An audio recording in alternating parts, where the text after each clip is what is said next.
नमो बुद्धाय सभी को। कैसे हैं आप सभी दोस्तों? क्या आपने कभी सोचा है कि इंसान के जीवन में सबसे बड़ी परेशानी बाहर की दुनिया से आती है या उसके अपने भीतर से?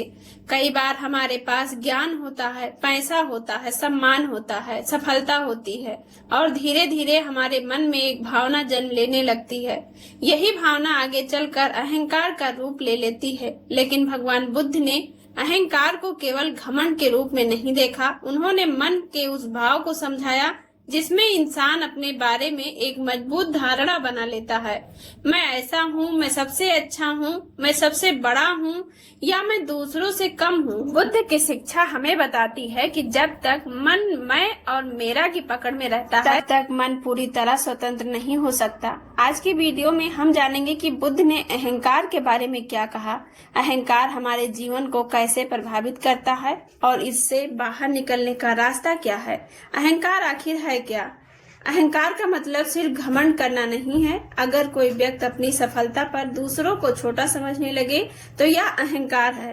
लेकिन कभी कभी इसका दूसरा रूप भी होता है। जब कोई व्यक्ति बार बार सोचता है मैं किसी काम का नहीं हूँ, सब लोग मुझसे बेहतर हैं, मेरे साथ ही ऐसा क्यों होता है, यह भी मन की उस तुलना और मैं की भावना से जुड़ा हो सकता है। बुद्ध की शिक्षाओं में मन की इसी पकड़ को समझने पर बहुत जोर दिया गया है। इंसान अपने शरीर, विचारों, भावनाओं, उपलब्धियों और पहचान को मैं मान लेता है। फिर जो चीज मेरी है उसे बचाने की चिंता शुरू हो जाती है। कोई हमारी प्रशंसा करे तो हमें अच्छा लगता है, कोई आलोचना करे तो मन दुखी हो जाता है, कोई हमसे आगे निकल जाए तो ईर्ष्या होने लगती है और कोई हमें चुनौती दे तो क्रोध आ सकता है। क्यों? क्योंकि हमारे भीतर मैं की भावना बहुत मजबूत हो गई है। बुद्ध ने मैं की भावना को क्यों महत्वपूर्ण माना? बुद्ध की शिक्षाओं में अनात्म का सिद्धांत बहुत महत्वपूर्ण है। इसका सरल अर्थ यह समझा जा सकता है कि जिस अस्थायी अपरिवर्तनशील मैं को हम पकड़ कर बैठे रहते हैं उसे उसी रूप में देखना सही नहीं है। हमारा शरीर बदलता है, हमारे विचार बदलते हैं, हमारी भावनाएं बदलती हैं, हमारी पसंद बदलती है, हमारी परिस्थितियां बदलती हैं। यहाँ तक जिस चीज को हम आज अपनी सबसे बड़ी पहचान मानते हैं कुछ वर्षों बाद वही पहचान बदल सकती है। ने कहा, ठीक उसी तरह यदि कोई तुम्हारा अपमान करे और तुम उस अपमान को अपने भीतर स्वीकार ना करो तो वह अपमान उसी व्यक्ति के पास रह जाता है। इस कहानी का संदेश बहुत गहरा है। हम हर बात को अपने ऊपर लेना बंद कर दें तो मन बहुत हल्का हो सकता है। अहंकार और क्रोध का संबंध, अहंकार और क्रोध अक्सर एक दूसरे से जुड़े होते हैं। जब कोई हमारी इच्छा के अनुसार व्यवहार नहीं करता तो हमें गुस्सा आता है। जब कोई हमारी बात नहीं मानता तो हमें बुरा लगता है। जब कोई हमें सम्मान न दे तो हमें अपमान महसूस होता है। लेकिन अगर हम ध्यान से देखें तो कई बार क्रोध के पीछे एक छुपी हुई इच्छा होती है। लोग मेरे अनुसार व्यवहार करें, यही मेरी इच्छा, मेरी बात, मेरा सम्मान और मेरी प्रतिष्ठा की पकड़ मन को परेशान करती है। बुद्ध ने मन को देखने की शिक्षा दी। उन्होंने कहा कि जब मन में क्रोध उठे तो तुरंत उसके अनुसार प्रतिक्रिया मत करो, पहले उसे देखो, समझो, फिर निर्णय लो। अहंकार और सफलता अपने आप में बुरी चीज नहीं है। ज्ञान प्राप्त करना, मेहनत करना और जीवन में आगे बढ़ना अच्छी बात है। समस्या तब शुरू होती है जब सफलता हमारे भीतर दूसरों के प्रति तिरस्कार पैदा कर देती है। अगर हमें लगता है मैं सफल हूँ इसीलिए मैं दूसरों से श्रेष्ठ हूँ तो सफलता धीरे धीरे अहंकार में बदल सकती है। लेकिन अगर हम सोचें मुझे जो मिला है उसमें मेरी मेहनत के साथ साथ अनेक लोगों का सहयोग और परिस्थितियों का योगदान भी है तो मैं विनम्रता बनी रहती है। यही दृष्टिकोण जीवन को संतुलित रखता है। बुद्ध के अनुसार विनम्रता क्या है? विनम्रता का मतलब खुद को छोटा समझना नहीं है। विनम्रता का मतलब अपनी अच्छाइयों को जानते हुए भी दूसरों को छोटा न समझना। आपके पास ज्ञान है तो उसे बांटिए, आपके पास सफलता है तो उसका घमंड मत कीजिए, आपके पास धन है तो दूसरों के प्रति करुणा रखिए, आप किसी से बेहतर जानते हैं तो उसे अपमानित करने के बजाय समझाइए, क्योंकि सच्चा ज्ञान इंसान को ठोकर नहीं बल्कि शांत और करुणामय बनाता है। अहंकार कम कैसे करें?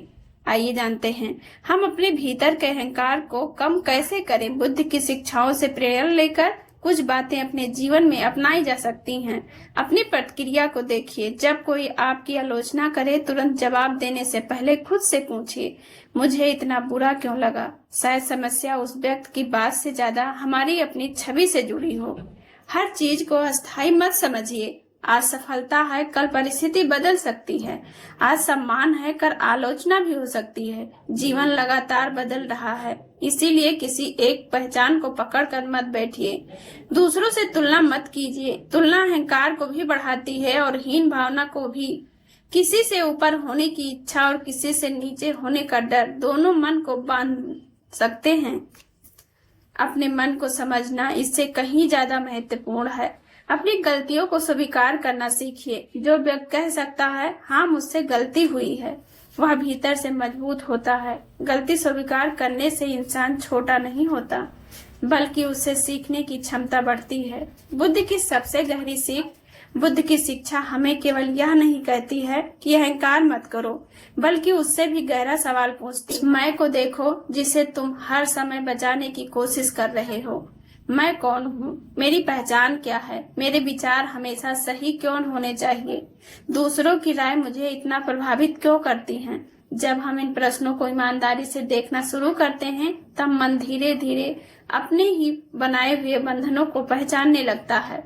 दोस्तों, अहंकार केवल यह कहना नहीं है, मैं सबसे बड़ा हूँ। कभी कभी अहंकार चुपचाप मन में बैठा होता है।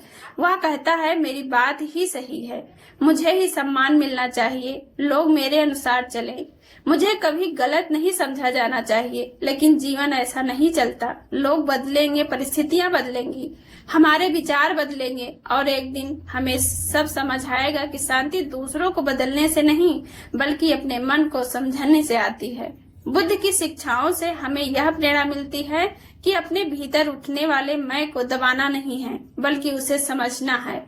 जब समझ बढ़ती है तो अहंकार कमजोर होने लगता है, और जब अहंकार कमजोर होता है तो मन में करुणा, शांति और स्वतंत्रता के लिए जगह बनने लगती है।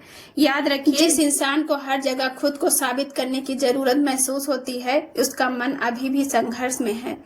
लेकिन जो व्यक्ति बिना किसी को छोटा किए अपने रास्ते पर चल सकता है, वही वास्तविक शांति के करीब है। दोस्तों, आज की वीडियो में बस इतना ही। वीडियो पसंद आया हो तो लाइक, शेयर एंड सब्सक्राइब जरूर कीजिए। जल्द मिलती हूँ एक नए वीडियो के साथ। नमो बुद्धाय।